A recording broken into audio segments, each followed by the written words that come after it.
Hi welcome back to ಅಮ್ಮಾಸ್ ಮನೆ ಅಡುಗೆ. ನಾನು ಕ್ಲೌಡ್ ಕಿಚನ್ ಬಿಸ್ನೆಸ್ ಸ್ಟಾರ್ಟ್ ಮಾಡಿದ್ಮೇಲೆ ಡೈಲಿ ಒಂದೊಂದು ರೆಸಿಪಿನ ಟ್ರೈ ಮಾಡ್ತಾ ಇರ್ತೀನಿ. ಅದರಲ್ಲಿ ಇವತ್ತು ಕೂಡ ಒಂದು ಲಾಸ್ಟ್ ಟೈಮೇ ಟ್ರೈ ಮಾಡಿದ್ದೆ.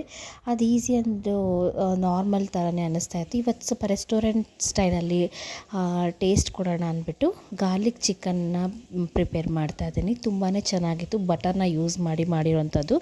ಸೊ ನೋಡೋಣ ಬನ್ನಿ. ಇವಾಗ 100 ಗ್ರಾಮಷ್ಟು ಚಿಕನ್ ತೊಗೊಂಡಿದ್ದೀನಿ, ಬೋನ್ಲೆಸ್ ಚಿಕನ್ನು.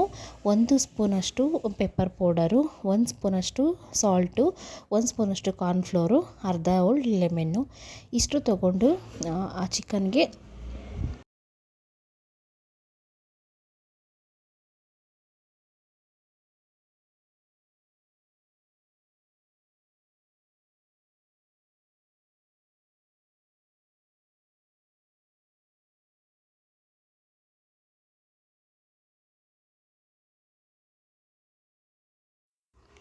ಈ ಥರ ಒಂದು 15 ಮಿನಿಟ್ಸ್ ಹಾಕೇ ಬಿಟ್ಟಿದ್ದೀನಿ. ಇವಾಗ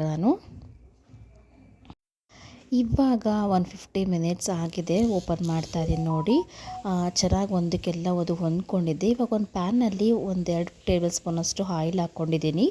ಚಿಕನ್ ಇವಾಗ ಬಾಯ್ಲ್ ಆಗಬೇಕಲ್ವ, ಅದಕ್ಕೆ ಒಂದೊಂದೇ ಪೀಸ್ನ ಅದಕ್ಕೆ ಹಾಕ್ತಾ ಇರ್ತೀನಿ. ಇವಾಗ ನೋಡಿ, ಸ್ವಲ್ಪ ದೂರ ಹಾಕ್ಕೊಳ್ಬೇಕು.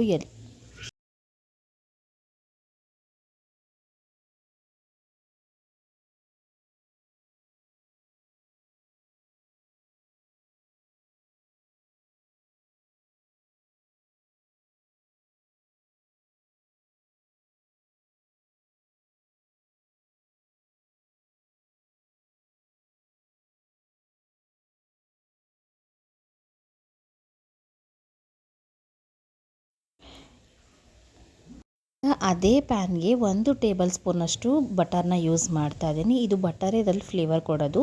2 ಗೆಡ್ಡೆ ಬೆಳ್ಳುಳ್ಳಿ ಅಷ್ಟು ನಾನು ಬಿಡಿಸ್ಕೊಂಡು ಸಣ್ಣಾಗಿ ಕಟ್ ಮಾಡಿಕೊಂಡು ಅದು ಚೆನ್ನಾಗಿ ಸ್ವಲ್ಪ ರೋಸ್ಟ್ ಆಗಬೇಕು, ಅಲ್ಲಿಗಂಟ ಫ್ರೈ ಮಾಡ್ಕೊತಾ ಇರೋದು.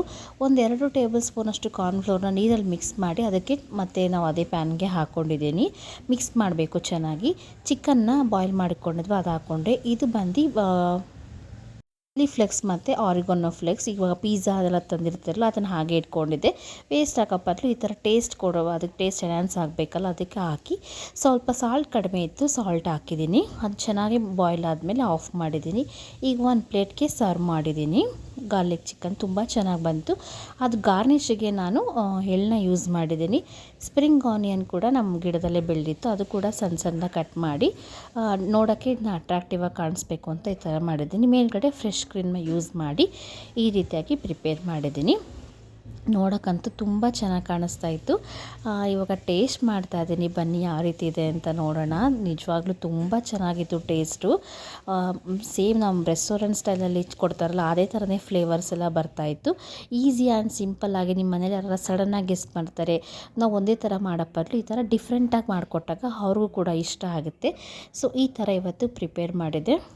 ಟೇಸ್ಟ್ ಅಂತೂ ರಿಯಲಿ ತುಂಬ ಚೆನ್ನಾಗಿ ಬಂದಿತ್ತು. ಎಲ್ಲ ಅದಕ್ಕೆ ಫ್ಲೇವರ್ಸ್ ಎಲ್ಲ ಚೆನ್ನಾಗಿ ಹೊಂದ್ಕೊಂಡಿತ್ತಲ್ಲ, ತುಂಬಾ ಚೆನ್ನಾಗಿ ಕಾಣಿಸ್ತಾ ಇತ್ತು ನೋಡೋಕ್ಕೂ.